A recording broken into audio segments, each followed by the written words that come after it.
city of Pisa in the Tuscany region is best known for its iconic Leaning Tower, and it's just an hour train ride away from Florence, so a day trip will do. We're in the city center of Florence and heading to the train station Firenze Santa Maria Novella. We're crossing the road using the underground passage.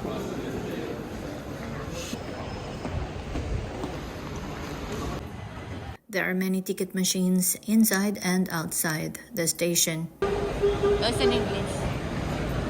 Printing our tickets for adults and one child. There you go, our tickets.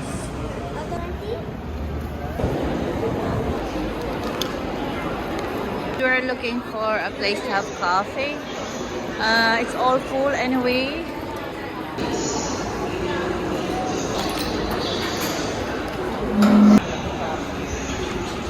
That's so small, Sean. So small, it's like a joke. When I see what you're eating, yeah, I don't like. What's a takeout? I don't like to eat. What's a takeout? So you have a place to sit here, behind the bar. It's like sour, salty. No sour. A little bit sour for me. Maybe after. It actually tastes like a little bit of coffee. Oh my god, so little.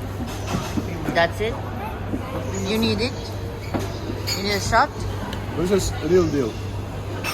In the morning, you need coffee shot. At night, you need a alcohol shot.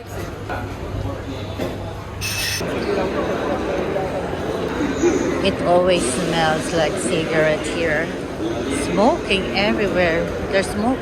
A lot of people smoking here. So you cannot escape it. It's so smoky. And I'm kind of allergic to smoke. Maybe I should wear a mask. Going to Pisa.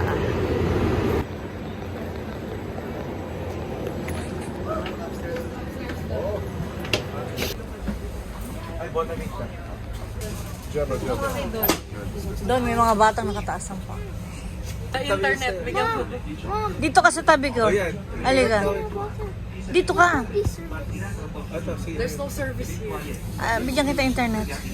We're here at the station, inside the train, and we're going to Pisa. It's best known for the Leaning Tower.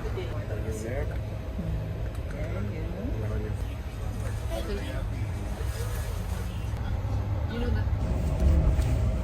The train is moving. We're going to Pisa. You know, we just got inside the train. We did not validate the ticket.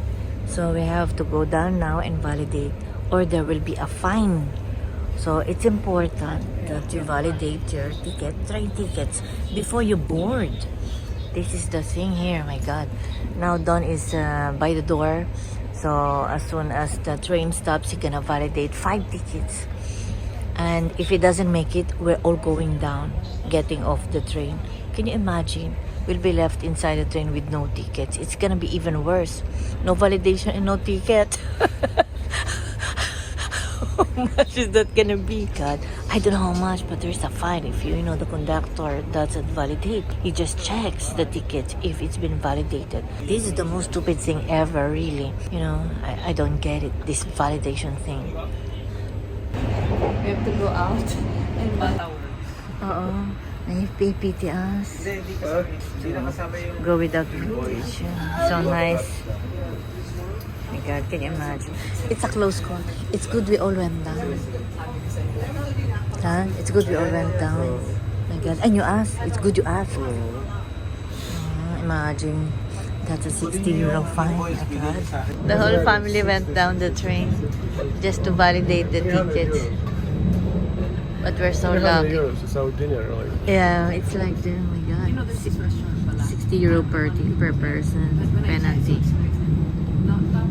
25 out of the world. So guys, it's a lesson. So we're here in Pisa Centrale, and we're going to the Leaning Tower of Pisa.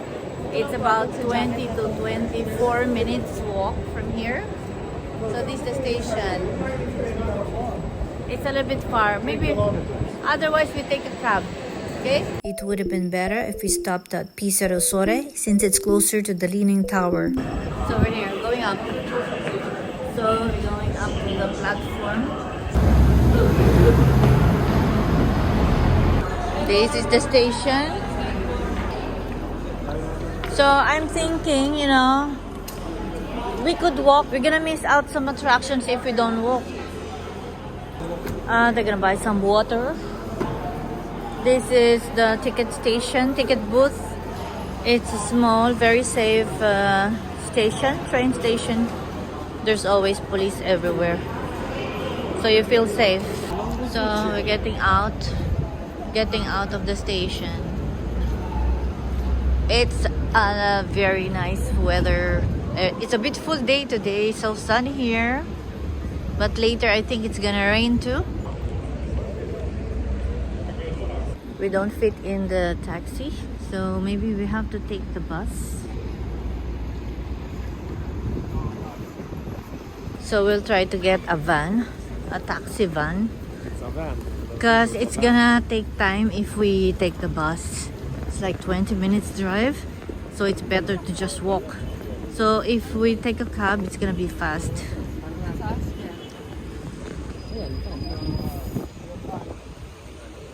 Cathedrale Tower.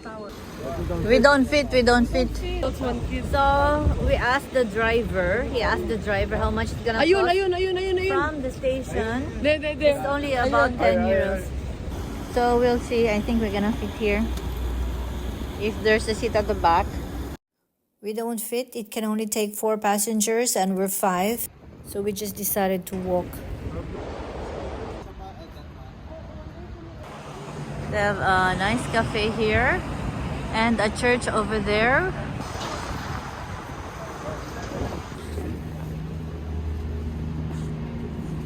There's police everywhere, so it's really very safe here. You see, they're everywhere.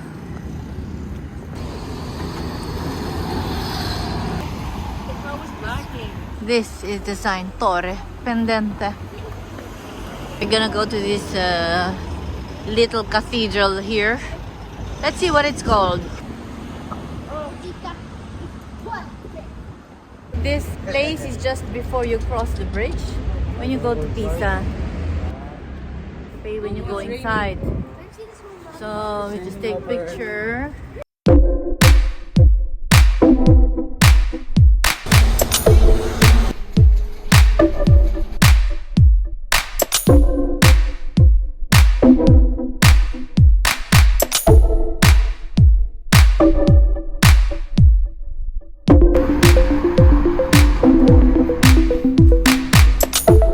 There's a botanical garden here.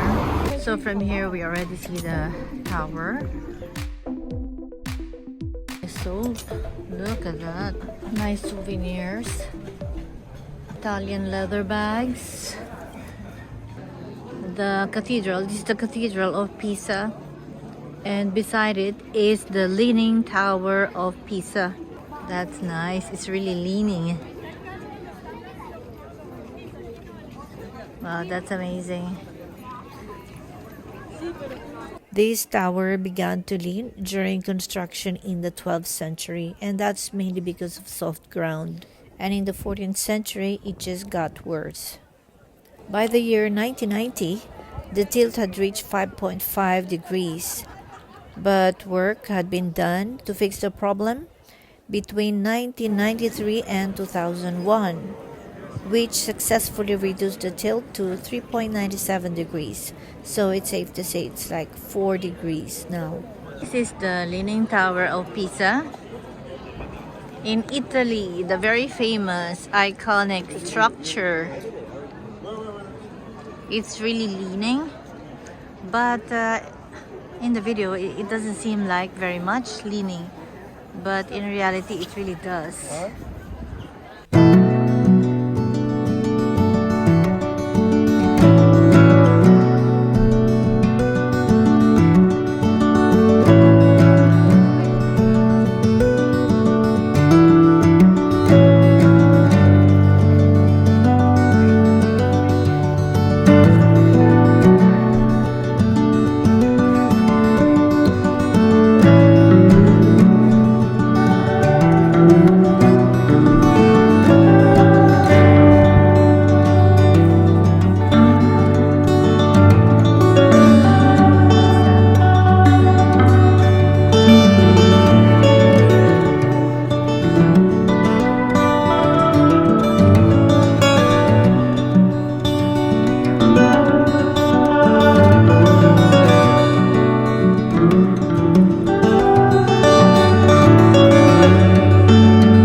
Oh my god, my head is burning. Yeah, middle.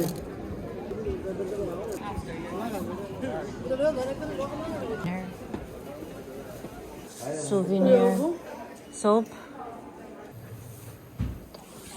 Oh, nice. Very nice. Looking for a place to eat. Here in this area, there are a lot of restaurants. Mahal dun eh. Dun, 11. Yeah, so Okay. good. One. Yeah, just one. We'll To try chef, it. for Yeah, chef, we'll okay. try And I take this first one. Carbonara. Carbonara. He's a joker, huh? Robert's a joker? Yeah. Chin, chin, chin, chin, chin. Don't break the Like a real glass. man. It's very cheap. This 12%. This is white local wine, cheap wine. 12 euros for a bottle. We already ate.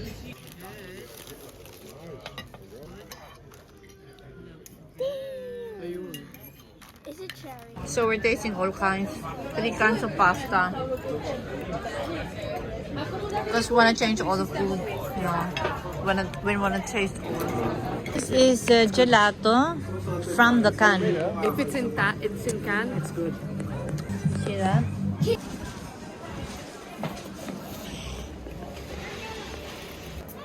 Every time we walk, it's raining.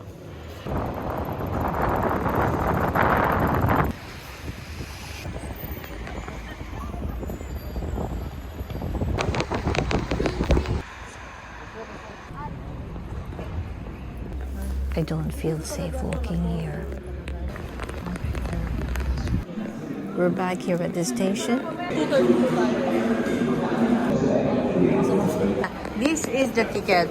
When you purchase a ticket, before you board, you have to validate or you face a fine of about $60 or euros or something, whatever. But you definitely get a fine. A line to the left. I know, here. Yeah. Ayun. That's the stamp.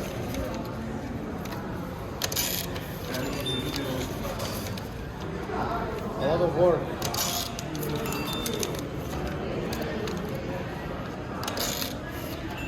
There you go. Gracias. Grazie. Can I see saan ang validation? So it has to be from this this one. You have to have a mark here at the bottom. This part of the ticket, okay? So that's the stamp. You need a stamp.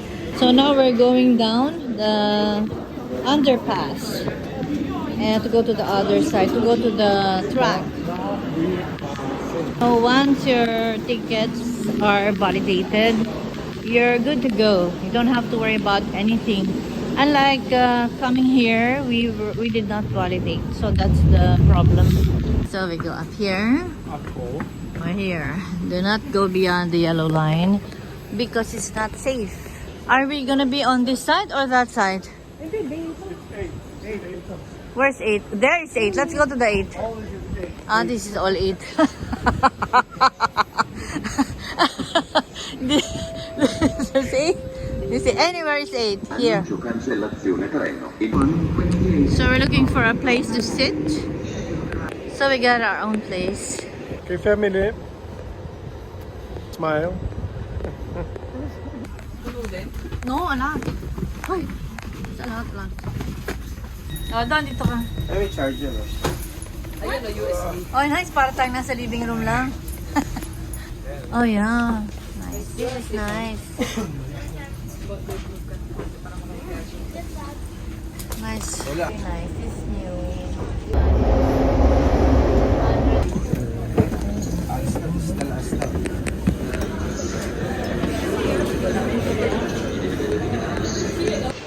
That's it, guys. Thanks a lot for watching. Join us again next time. Bye-bye.